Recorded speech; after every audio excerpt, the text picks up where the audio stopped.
पाकिस्तानी नागरिकांसाठीचे 17 प्रकारचे व्हिसा रद्द, गृह मंत्रालयाचा मोठा निर्णय असल्याची सूत्रांची माहिती। पाकिस्तानी नागरिकांना परत पाठवण्याचे अमित शहांनी सर्व मुख्यमंत्र्यांना फोनवरून निर्देश दिल्याची माहिती। पहलगाम दहशतवादी हल्ल्यानंतर दहशतवाद्यांनी रूप बदलल्याची सूत्रांची माहिती। दहशतवाद्यांनी पोशाख, केस आणि दाढी बदलल्याचा संशय। पहलगाम हल्ल्यानंतर शोपियानच्या विविध भागात शोध मोहीम, दहशतवाद्यांच्या साथीदारांच्या घरांमध्ये भारतीय जवानांकडून शोध मोहीम। सामाजिक कार्यकर्त्या मेधा पाटकर यांना अटक, दिल्ली पोलिसांची कारवाई।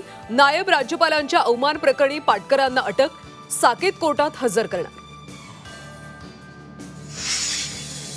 स्वातंत्र्यवीर सावरकरांबाबत वादग्रस्त विधान प्रकरणी सर्वोच्च न्यायालयाने राहुल गांधींना फटकारलं। राजकीय नेते असताना असं वक्तव्य कसं करू शकता? राहुल गांधींच्या वक्तव्यावर न्यायालयाची नाराजी।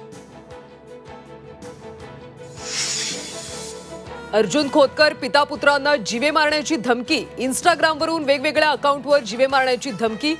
तालुका पोलिसात खोतकरांकडून तक्रार दाखल।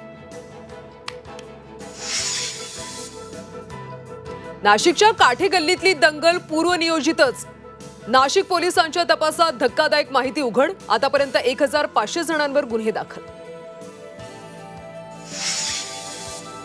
मारेगावमध्ये 9 वेगवेगळ्या ठिकाणी ईडीकडून छापेमारी, बनावट जन्म मृत्यू दाखले प्रकरणात छापेमारी, अवैध बांगलादेशी प्रकरणात ईडीची मोठी कारवाई।